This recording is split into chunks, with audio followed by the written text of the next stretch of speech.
기도하겠습니다.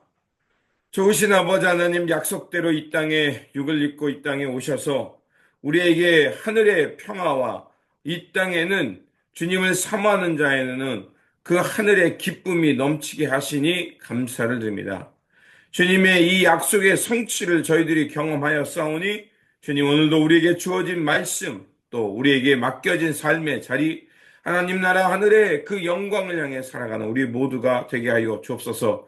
그래서 이 땅에 오신 주님과 함께 새 세상, 그 새 삶을 살아내므로 하늘의 그 영광과 기쁨이 온 땅에 충만하며 하늘의 평화가 이 땅에 임하여 모든 이들이 함께 기뻐 뛰노는 하나님 나라가 완성되는 그 세상을 향해 함께 나아가는 우리의 삶의 자리가 되게 하여 주옵소서. 우리 구주 예수 그리스도 이름으로 기도드립니다. 아멘.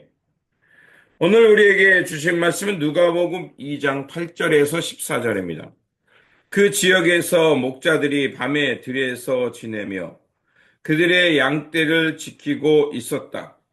그런데 주님의 한 천사가 그들에게 나타나고 주님의 영광이 그들을 두루 비추니 그들은 몹시 두려워하였다. 천사가 그들에게 말하였다. 두려워하지 말아라. 나는 온 백성에게 큰 기쁨이 될 소식을 너희에게 전하여 준다. 오늘 다윗의 동네에서 너희에게 구주가 나셨으니 그는 곧 그리스도 주님이시다. 너희는 한 갓난 아기가 포대기에 쌓여 그 위에 뉘어 있는 것을 볼 터인데 이것이 너희에게 주는 표징이다. 갑자기 그 천사와 더불어 많은 하늘 군대가 나타나서 하나님을 찬양하여 말하였다. 더없이 높은 곳에서는 하나님께 영광이요.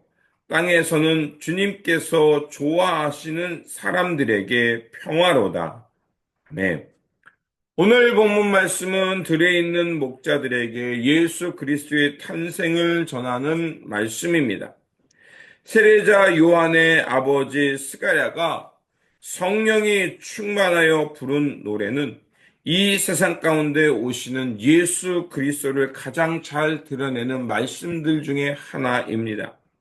누가복음 1장 78절에서 79절에 이렇게 되어 있습니다. 그는 해를 하늘 높이 뜨게 하셔서 어둠 속과 죽음의 그늘 아래에 앉아있는 사람들에게 빛을 비추시게 하시고 우리의 발을 평화의 길로 인도하실 것이다. 이렇게 전해주고 있습니다. 예수님의 탄생은 죽음이 짙은 세상 가운데 생명의 빛이 임하는 사건입니다.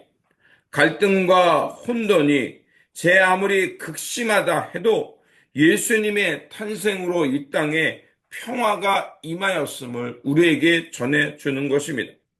어두운 세상 가운데 빛이 비춤으로 어둠이 사라지듯이 예수 그리스도께서 이 땅에 오심으로 비록 이 땅에 어둠이 있는 것처럼 보일다 할지라도 마침내 하나님 나라의 승리가 있음을 우리에게 보여주는 표징인 것입니다. 그래서 예수 그리스도의 탄생은 어둠에서 빛으로 죽음에서 생명으로 이어지는 예수 그리스도의 십자가 사건과 부활 사건과 같은 것입니다. 그렇게 주님의 오심 성탄절은 우리에게 승리의 기쁨을 전해주는 날이기도 한 것입니다. 우리가 읽진 않았지만 누가복음 본문에는 그 예수님께서 가이사 아우쿠스 황제일 때 구레노가 시몬의 총독으로 있을 때 이 세상에 오셨다라고 하는 그 시기를 말해주고 있습니다. 그렇다면 누가는 왜 하필 그런 로마의 황제가 누구이고 분봉왕이 누구인지 그런 시대의 이름을 왜 언급하면서 예수님의 탄생을 말하고 있을까? 로마가 말하는 평화는 로마 사람들만, 힘 있는 사람들만 평안을 누리는 그 세상이지만, 그러나 예수 그리스도께서 오시는 그리고 주님의 이 땅의 탄생의 사건은 인류 모두가 하늘의 평화를 누리는 그 시대가 왔음을 말하는 겁니다.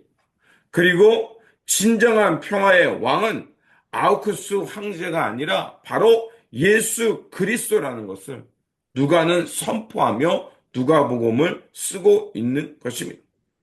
그리고 그 평화의 왕이 이 땅에 오셨음을 제일 먼저 알게 된 사람에 대해서 오늘 본문이 말해주고 있습니다. 베들레헴 인근에 있던 양떼를 돌보던 목자들이었습니다. 목자들은 광야에 있었고 그리고 그 광야에서 양떼를 돌보고 있었어요.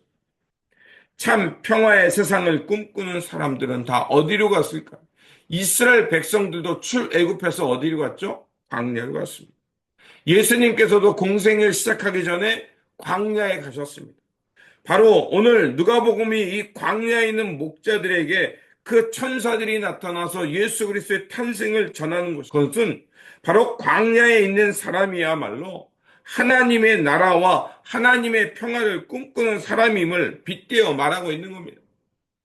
그래서 광야에 있는 이들, 광야로 쫓겨난 이들처럼 보이고 힘없는 자들처럼 보이지만 광야에서 이스라엘 백성들은 하나님의 언약을 받았고 하나님의 역사가 무엇인지 그들은 몸소 체험하며 마침내 하나님 나라로 들어간 것처럼 그 광야에 있던 이들은 천사들을 통해서 평화의 왕이 오셨다는 것을 제일 먼저 듣게 됩니다.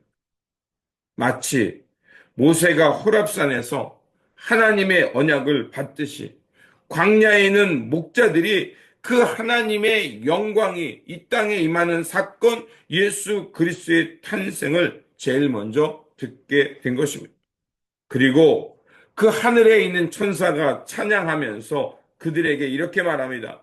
온 백성에게 미칠 큰 기쁨의 소식을 전해 준다라고 말합니다. 그 기쁨은 무엇입니까?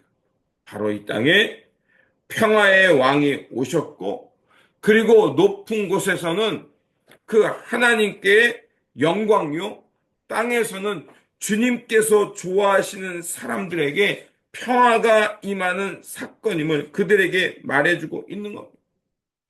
이스라엘 백성들이 그전에는 종된 삶이요 죄된 삶이요 노예의 삶이었다면 이제 하나님의 언약을 받음으로 새로운 백성, 그래서 하나님의 언약 가운데 새하늘과 새 땅을 살게 되는 것처럼 광야에 나가 있던 그 예수 그리스도의 탄생의 소식을 들은 목자들은 이제 하늘의 영광이요 땅에는 충만한 기쁨 가운데 새 생명을 가지고 살아갈 수 있는 존재로 변화되었음을 오늘 본문이 말해주고 있습니다.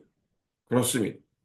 어떤 목사님이 진정한 강함이란 부드러움에서 나온다는 것입니다. 세상은 그 속이 두려움으로 있기에 힘을 과시하고 세상이 요구하는 것들을 내세우지만 예수 그리스도는 오히려 저 낮고 낮은 자리로 오셨지만 그러나 그 주님의 그 소식은 오히려 낮은 자들, 비천한 자들을 높이셨다는 마리아의 찬양처럼 이렇게 부드러우면서도 모든 사람들에게 쫓겨난 이들이나 또 배고픈 이들이나 모두 그들에게 부드럽게 다가가 그들을 감싸는 하늘의 평화였던 겁니다. 그렇습니다. 우리가 주님의 오심, 그래서 이 주님의 낮고 낮은 자를 통해서 오시는 그 주님을 깊이 만날 때 우리는 부드러우면서도 강한 사람이 되어서 하늘에는 영광이요 땅에는 평화라는 그 하나님 나라의 새로운 세상을 향해 살게 될 거라 믿습니다. 그러므로 이 땅 가운데 진정한 하나님께 영광이요 땅에는 평화를 가져오는 이 소식을 우리 가운데 알려주셨고 또 오늘 본문이 말하는 것처럼 이 소식을 가장 먼저 들었던 이들은 광야에 있는 목자들이었다는 것을 깨달으면서 오늘도 우리가 그 살아가는 삶 속에 또 우리의 삶의 자리가 광야 같아 할지라도 그곳에 하늘의 영광이요 땅에는 평화되는 이 기쁨의 소식이 있음을 믿고 오늘도 주님께서 주시는 그 평화의 소식을 그 광야로 내몰린 사람들, 저 구석으로 내몰린 사람들, 빼앗긴 이들에게 그 소식을 전함으로 하나님의 평화가 이 땅 가운데 왔음을 알리고 그 기쁨 가운데 살아갈 수 있도록 이 땅에 평화를 이루며 살아가는 평화의 사도들, 하늘의 영광을 드러내는 하나님의 사람들 되어 사시기를 주님의 이름으로 축원드립니다. 기도하겠습니다. 참 평화를 이루어 가시는 하나님, 이 땅에 참된 평화를 이루기 위해 예수 그리스도를 보내주셨습니다. 평화의 왕이신 예수 그리스도께서 오심을 통해서 가장 먼저 하늘의 영광과 평화를 맛보는 사람이 되게 하시니 감사합니다. 또한 오늘 본문이 말하는 것처럼 광야에서 양떼를 돌보는 이들이 주님의 그 탄생을 가장 먼저 듣고 기뻐했던 것처럼 그 주님의 복음, 하늘의 영광을 들은 자로서 이 땅 가운데 광야로 내몰린 사람들, 구석으로 내몰린 이들, 그들에게 찾아가서 주님의 이 평화의 복음을 전함으로 하늘에는 영광이요 땅에는 평화가 왔음을 알리고 전하며 살아가는 삶의 자리가 되게 하여 주옵소서. 그래서 날마다 우리 가운데 하늘의 영광과 기쁨이 넘치는 그 평화의 삶을 갖게 하시고 그 평화를 위해서 애쓰며 살아가는 평화의 사도들 되어 살게 하여 주옵소서. 우리 구주 예수 그리스도 이름으로 기도드립니다. 아멘.